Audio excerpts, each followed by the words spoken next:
Hello,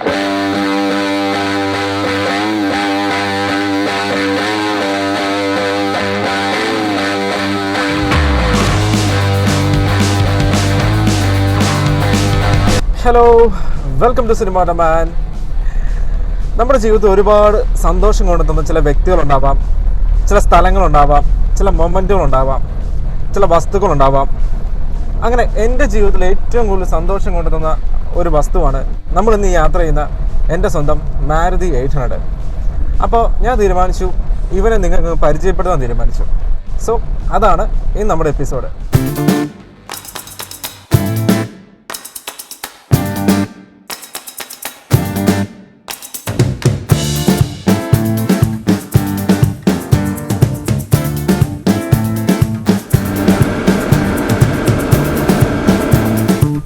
Once again, welcome to Cinematoman. Yes, Maruti 800 ഞാൻ പ്രത്യേകിച്ച് നിങ്ങൾക്ക് പരിചയപ്പെടുത്താനുള്ള കാര്യമൊന്നുമില്ല. എല്ലാവരും ഒരുപാട് സ്നേഹിക്കുന്ന വണ്ടിയാണ്. ഒരു തവണയെങ്കിലും മാരുതി 800 ഉപയോഗിക്കാത്ത ആളുകൾ ചുരുക്കം തന്നെയാണ്. പല ആളുകളുടെയും ആദ്യ വാഹനം ഓടിക്കാൻ പഠിച്ച വാഹനം, ഫാമിലിയിലെ ആദ്യത്തെ വാഹനം. ഇന്നും ഇവനെ ഒരുപാട് സ്നേഹിക്കുന്ന ആളുകൾ സ്റ്റോക്ക് കണ്ടീഷനിൽ ഇവനെ സൂക്ഷിക്കാറുണ്ട്. കുറച്ചധികം നാളായിട്ട് ഈ വാഹനം എൻ്റെ കൂടെയുണ്ട്. എൻ്റെ എല്ലാ യാത്രകളിലും ഇവനാണ്. എത്ര ദൂരെ ആയിക്കോട്ടെ, എത്ര ചെറിയ യാത്ര ആയിക്കോട്ടെ, എൻ്റെ എല്ലാ യാത്രകളിലും ഇവനാണ് ഇപ്പം എന്നോടൊപ്പം ഉള്ളത്. ഇത് യൂസ്ഡ് വാഹനം വാങ്ങി എനിക്ക് വെള്ള മാരുതിക്കാരനോട് ഭയങ്കര സ്നേഹമായിരുന്നു. ഞാൻ നല്ലൊരു വാഹനം എനിക്ക് ഒത്തു കിട്ടിയപ്പോൾ ഞാൻ വാങ്ങിച്ചതാണ് ഈ വാഹനം. ഒരുപാട് ഹാപ്പി ആയിട്ടുള്ള മൊമെൻറ്റ്സ് ഈ വാഹനത്തിൽ എനിക്കുണ്ട്. അതുപോലെ ഏറ്റവും നല്ല സുരക്ഷിതമായ യാത്രകൾ, ഫാമിലിക്കൊപ്പം ഏറ്റവും ഹാപ്പി ആയിട്ടുള്ള യാത്രകൾ, ഫ്രണ്ട്സുമൊപ്പമുള്ള യാത്രകൾ, അതുപോലെ ജോലി സംബന്ധമായിട്ട് പല മീറ്റിങ്ങുകൾക്കും ബിസിനസ് സംബന്ധിക്കുന്ന കാര്യങ്ങൾക്കൊക്കെ നമ്മൾ പോകുമ്പോൾ അതെല്ലാം ഈ വാഹനത്തിലുള്ള യാത്രകൾ എനിക്ക് സക്സസ് ആയിട്ടുണ്ട് എന്നുള്ളതാണ് ഈ വാഹനത്തിൽ എനിക്ക് കൂടുതൽ തോന്നുന്ന സ്നേഹത്തിന് കാരണം. മാത്രമല്ല, ഈ നിമിഷം വരെ എന്നെ വഴിയിൽ കിടത്തുകയോ മറ്റ് പ്രശ്നങ്ങൾ സൃഷ്ടിക്കുകയോ ഒന്നും തന്നെ ചെയ്തിട്ടില്ല. റിഫൈൻമെൻറ്റ് എന്താണെന്ന് ഇന്ത്യയിലെ ആളുകൾ അറിഞ്ഞൊരു വാഹനമാണ് ഇവൻ. അംബാസഡർ, ഹിന്ദുസ്ഥാൻ മോട്ടോഴ്സിൻ്റെ അംബാസഡറും ഫിയറ്റ് പത്മിനിയൊക്കെ റോഡ് ഭരിക്കുന്ന കാലഘട്ടത്തിൽ 1983 ഈ വാഹനം വിപണിയിലേക്ക് എത്തുന്നത്. 83 മുതൽ 2014 വരെയുള്ള കാലഘട്ടത്തിൽ 27 ലക്ഷം യൂണിറ്റുകളാണ് മാരുതി ഈ വാഹനം വിറ്റത്. അപ്പം തന്നെ ഓർത്തോണം എത്രത്തോളം ആളുകൾ ഇവനെ സ്നേഹിക്കുന്നുണ്ടായിരുന്നു എന്ന്. ആദ്യ വാഹനം ഒരു ഹർപ്പൽ സിംഗിനാണ് ഇന്ദിരാഗാന്ധി. നമുക്കറിയാം അതിൻ്റെ ഒരു ചരിത്രമൊക്കെ ഞാൻ പ്രത്യേകിച്ച് പറയാൻ എനിക്കറിയാം. സഞ്ജയ് ഗാന്ധിയുടെ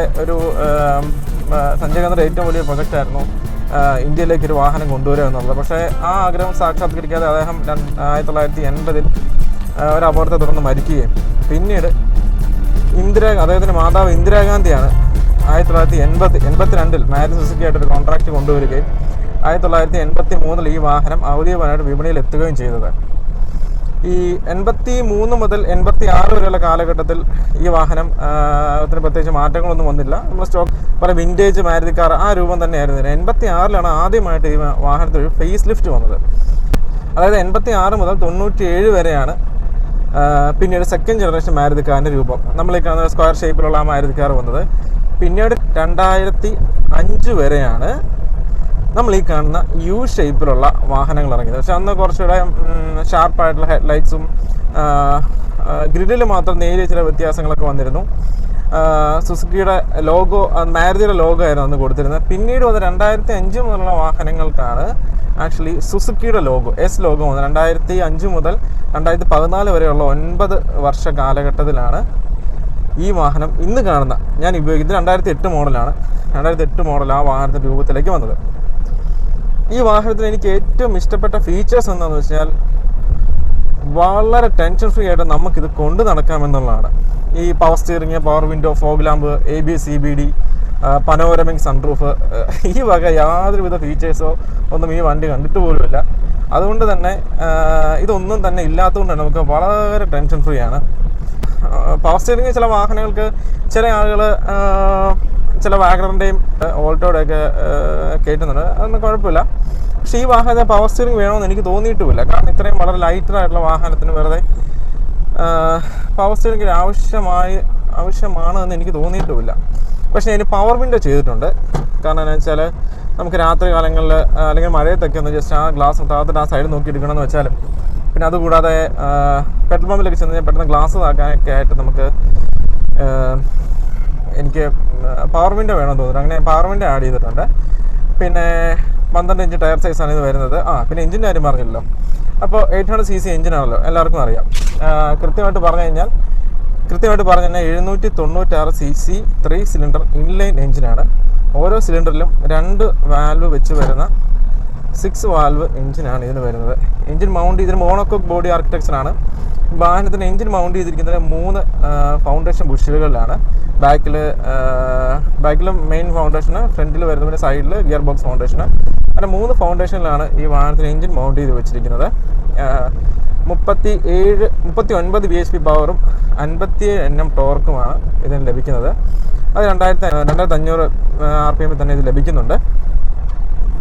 ഈ 2000 മുതൽ 2014 വരെയുള്ള യു ഷേപ്പ് വാഹന കാലഘട്ടത്തിൽ 2000-2003 ഇടയിലുള്ള 3 വർഷം, ആ വർഷം ഈ വാഹനത്തിന് മാരുതി 1000ൻ്റെ സ്പെക്ക് വെച്ചിട്ടുണ്ട്. അതായത് 5 സ്പീഡ് ഗിയർ ബോക്സ്, റേഡിയേറ്റർ കുറച്ചൊക്കെ ഈ വാഹനത്തിന് ഡിഫറൻറ്റ് ഉണ്ടായിരുന്നു. 5 സ്പീഡ് ഗിയർ ബോക്സ് ഉള്ള ഒരു F8D എഞ്ചിനും ഈ വാഹനത്തിന് വന്നിരുന്നു. അത് എഞ്ചിൻ സെയിം ആയിരുന്നു. ആക്ച്വലി അതിൻ്റെ ഗിയർ ബോക്സ്, പിന്നെ റേഡിയേറ്റർ, പിന്നെ അതിൻ്റെ കുറച്ച് സാധനങ്ങളൊക്കെ വ്യത്യാസം ഉണ്ടായിരുന്നു. ആ വാഹനം ഞാൻ ഉപയോഗിച്ചിട്ടുണ്ട് കുറച്ച് നാൾ. അതിൻ്റെ ടെസ്റ്റ് സമയത്തൊക്കെ വന്നപ്പോഴത്തേനും അതിൻ്റെ സ്പെയർ പാർട്സ് കിട്ടാനായിട്ട്, പ്രത്യേകിച്ച് റേഡിയേറ്റർ കിട്ടാണ്ടെങ്കിൽ ഞാൻ കുറച്ച് ബുദ്ധിമുട്ടി. ഒരുപാട് ബുദ്ധിമുട്ടില്ല, ഞാൻ ഇഷ്ടപ്പോൾ തന്നെ കിട്ടി. പക്ഷേ എന്നാൽ ഈ വാഹനത്തിന് പാർട്സ് അവൈലബിലിറ്റി പോലെ അതിന് അവൈലബിലിറ്റി ഇല്ലായിരുന്നു. പക്ഷേ ആ വാഹനത്തിന് കുറച്ച് കമ്പാരിറ്റീവ് പവർ ഡിഫറൻസ് ഉണ്ടായിരുന്നു. കാരണം 40 bhp പവറും 62 Nm ടോർക്കും, അത് 3000 RPM കിട്ടിക്കൊണ്ടിരുന്നത്. അത് നല്ലൊരു വണ്ടിയായിരുന്നു കേട്ടോ. അതിന് ചില ട്രിം ഡിഫറൻസ് ഉണ്ടായിരുന്നു. കാരണം ഈ ഒന്നുണ്ട് ചില ഈ ഡോർ ലിവർ, ഡോർ പാഡ്, പിന്നെ ഇവരുടെ ഈ ഗിയർ ലിവറിൻ്റെ ബൂട്ട്, അങ്ങനെ കുറച്ച് വ്യത്യാസം ഉണ്ടായിരുന്നു. ചെറിയ വ്യത്യാസം. ബാക്കിയെല്ലാം സെയിം തന്നെയായിരുന്നു. പക്ഷേ ഓടിക്കാൻ കുറച്ച് സുഖമായിരുന്നു. കുറച്ചും കൂടെ മൈലേജ് ഉണ്ടായിരുന്നു. 2 കിലോമീറ്റർ കൂടുതൽ മൈലേജ് കൂടുതൽ കിട്ടുന്നുണ്ടായിരുന്നു. നീളവും വീതിയും ഇനി ഡയമെൻഷൻസ് പറയുകയാണെങ്കിൽ 3335 mm നീളമാണ് ഇതിന്. 1445 mm വീതിയും 1440 mm ഹൈറ്റുമാണ് ഇവനുള്ളത്. വെയിറ്റ് വരുന്നത് 665 കിലോഗ്രാം ഭാരമാണ് ഇതിന് ഭാരം വരുന്നത്. എന്തായാലും 2014 കൂടി ഇവൻ നമ്മളെ വിട്ടുപിരിഞ്ഞ് പോയിരിക്കുകയാണ്. പക്ഷെ വിട്ടുപിരിയാനുള്ള പ്രധാന കാരണം ഏതാണ്ട് 2010 കൂടി ഇവനെ ഫേസ് ഔട്ട് ചെയ്യണം എന്നൊരു പ്ലാനിങ് മാരുതി സുസുക്കി നടത്തിയെന്നാണ് രേഖകൾ പറയുന്നത്. കാരണം 2009 അപേക്ഷിച്ച് 2010 3.7% വിൽപ്പന കുറയുകയുണ്ടായി. പിന്നെ മുന്നോട്ടൊന്ന് വരുന്ന കാലഘട്ടത്തിൽ ഈ ഗവൺമെൻറ് അനുശാസിക്കുന്ന എമിഷൻ നോംസ് ഒക്കെ മീറ്റ് ചെയ്ത് ഇവനെ മെയിൻറ്റെയിൻ ചെയ്ത് കൊണ്ടുപോകുമ്പോൾ സ്വാഭാവികമായിട്ടും ഈ വാഹനത്തിന് കോസ്റ്റ് കൂടും. അപ്പം ഈ നൽകുന്ന ഫീച്ചേഴ്സിലൊക്കെ ഇനിയും കൂടുതൽ ഫീച്ചേഴ്സ് ആയിട്ട് സ്വാഭാവികമായിട്ടും കോസ്റ്റ് കൂടുന്നതുകൊണ്ട് തന്നെ ആ സെഗ്മെൻറ്റിൽ വേറെ കുറേ, അതായത് 1000 cc താഴെ മറ്റു വാഹനങ്ങൾ ഇവിടെ വന്നിരുന്നു. മറ്റ് ബ്രാൻഡുകളുടെ വാഹനം, എസ്പെഷ്യലി ഇയോണ്, ക്വിഡ്, പിന്നെ വന്നിട്ട് സ്പാർക്ക് ഇവിടെ ഉണ്ടായിരുന്നു. പിന്നെ അതുകൂടാതെ പിന്നെ ടാറ്റ നാനോ, എടുത്തു പറയാൻ ടാറ്റ നാനോ ആണ്. ടാറ്റ നാനോ എന്ന മിടുക്കനായിട്ടുള്ള വണ്ടി ഇവിടെ ഉണ്ടായിരുന്നു. അതിനാണെങ്കിൽ ഓട്ടോമാറ്റിക് ഗിയർ ട്രാൻസ്മിഷനോടെ അത് വന്നത്. ഈ വാഹനത്തിന് യൂറോപ്പിലൊക്കെ ഒരു 3 സ്പീഡ് ഓട്ടോമാറ്റിക് ഉണ്ടെന്ന് രേഖകൾ പറയുന്നു. പക്ഷേ അതിനെപ്പറ്റി നമ്മൾ കണ്ടിട്ടോ കാര്യങ്ങളൊന്നും തന്നെ ഇല്ലല്ലോ. പിന്നെ ഇതിനാകപ്പാടെ 4 സ്പീഡ് ട്രാൻസ്മിഷൻ, പിന്നെ ആ DX എന്ന് പറയുന്ന ആ F8D എഞ്ചിനിൽ സ്പെക്കിൽ ഒരു 5 സ്പീഡ് ട്രാൻസ്മിഷനാണ് ഇതിന് ചേഞ്ചസ് വന്നിരിക്കുന്നത്. എന്തു തന്നെയാണെങ്കിലും ഇന്ന് ആളുകൾക്ക് ഒരുപാട് പ്രിയപ്പെട്ടവനാണ് ഇവൻ. ഇന്നും ഞാൻ ഈ വാഹനം ഒരുപാട് ലോങ് ഓടിക്കാറുണ്ട്. ഇന്ന് ഈ വാഹനം എല്ലാവരും ഒരു പൊടി താഴെയാണ് ഈ മാരുതി 800 പ്രൈസ് ചെയ്യുന്നത്. കാരണം ഇതിനെക്കാട്ടിൽ ഫീച്ചർ റിച്ച് ആയ വാഹനങ്ങളും പെർഫോമൻസ് വൈസ് ഓറിയൻറ്റഡ് ആയുള്ള വാഹനങ്ങളൊക്കെ ഇന്നിവിടെ ഉണ്ടല്ലോ, അതുകൊണ്ടാണ്. പക്ഷേ 1993 തന്നെ നകുലിനും ഗംഗയും ഈ വാഹനം കൽക്കട്ടയിൽ നിന്ന് ഇവിടം വരെ ഓടിച്ച് നമ്മളെ ഞെട്ടിച്ചതാണ്. പിന്നെ ഇന്നും പല ആളുകളും ഇതുകൊണ്ട് ലേ ലഡാക്കും ഒക്കെ പോയ ചരിത്രങ്ങളുമുണ്ട്. അതുകൊണ്ട് 12 ഇഞ്ച് ടയർ സൈസിന് ഒരു പ്രശ്നമില്ല. ഈവൻ ഇന്നും ലോങ് ഓടിക്കാൻ മിടുക്കനാണ്. പിന്നെ എനിക്ക് ഇതിൻ്റെ ഏറ്റവും കൂടുതൽ അഡ്വാൻറ്റേജ് ഉള്ള കാര്യം എനിക്ക് തോന്നിയിട്ടുള്ളത്, ഒരു പ്ലസ് പോയിന്റ് ആയിട്ട് എനിക്ക് തോന്നിയിട്ടുള്ളത്, AC ഇട്ട് ഇപ്പോൾ ഫുൾ AC-ലാണ് ഈ പോകുന്നത്. ഞാൻ ഈ വാഹനം ഉപയോഗിക്കുമ്പോൾ എല്ലാം ഫുൾ AC-ലാണ് ഉപയോഗിക്കുന്നത്. AC ഇട്ടെന്ന് പറഞ്ഞാലും പ്രത്യേകിച്ച് ഒരു വലിമടുപ്പോ പ്രശ്നങ്ങളോ ഒന്നും ഇതിന് തോന്നില്ല എന്നുള്ളതാണ് വളരെ പ്രധാനപ്പെട്ടൊരു കാര്യം. അതായത് സാധാരണഗതിയിൽ ഇപ്പോൾ ഓൾട്ടോയോ അല്ലെങ്കിൽ വാഗണറോ, ഇപ്പം ഫസ്റ്റ് ജനറേഷൻ വാഗണറോ, അതല്ല ചേട്ടൻ കാണിക്കുന്നത്, അതിനുശേഷം വന്ന A-Star ഒക്കെ ആണെങ്കിലും AC ഇട്ട് നമ്മൾ ഓടിക്കുമ്പോൾ തന്നെ പെട്ടെന്ന് AC-ലോട്ട് സ്വിച്ച് പിടിച്ച് നിൽക്കുമ്പോൾ പെട്ടെന്ന് കൊങ്ങാക്കി പിടിച്ച് നിൽക്കുന്ന പോലെ ഒരു പവർ ലൂസ് സംഭവിക്കുന്നു, നമുക്ക് ഫീൽ ചെയ്യും. പക്ഷേ ഇവൻ അങ്ങനത്തെ പ്രശ്നങ്ങളൊന്നുമില്ല. ഞാൻ ഈ അടുത്തിടയ്ക്ക് ഇവിടെ മൂന്നാർ വേവോളം അപ്പുറത്ത് ആനയിറങ്ങൽ എന്ന സ്ഥലത്ത് പോയിട്ട് തിരിച്ചു വരിക, ഫുള്ളൊക്കെ മൂന്നാർ കയറ്റമൊക്കെ ഈ ഫുൾ AC-ലാണ് പോയതും തിരിച്ചു വന്ന AC-ലെല്ലാം ആണ്, ജോലി സംബന്ധ ആവശ്യങ്ങൾക്ക് പോയതാണ്. പക്ഷേ എനിക്ക് 1% പോലും അങ്ങനത്തെ പ്രശ്നങ്ങളൊന്നും തോന്നിയിരുന്നില്ല. വളരെ സ്മൂത്തായിട്ട് ഞാൻ ഫുൾ AC-ൽ വാഹനം ഉപയോഗിക്കുന്നത്. എനിക്ക് ഉണ്ടായിരുന്നു എങ്കിൽ എന്ന് ആഗ്രഹിച്ചൊരു കാര്യം, ഒരു AC വെൻറ്റും കൂടെ. അതായത് ഇതിന് 3 സ്റ്റെപ്പ് ലെവൽ അഡ്ജസ്റ്റ്മെൻറ്റേ പറ്റുള്ളൂ, ഫാൻ സ്പീഡ്. അതിന് അത്യാവശ്യം നല്ല പെർഫോമൻസ് ഉണ്ട്.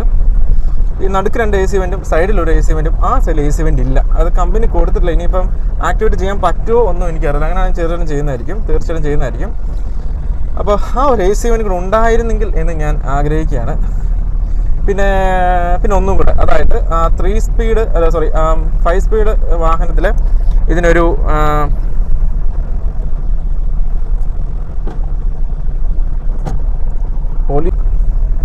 അവിടെ പോലീസ് ചെക്കിങ് ഉണ്ടായിരുന്നു. ഉണ്ടെങ്കിലും കുഴപ്പമില്ല, കാരണം നമ്മുടെ പേപ്പേഴ്സും കാര്യങ്ങളൊക്കെ കറക്റ്റാണ്, കറണ്ടാണ് എല്ലാ കാര്യവും. അപ്പം ഞാൻ പറഞ്ഞു ഇതിൻ്റെ ബ്രേക്കിംഗ് ആണ്.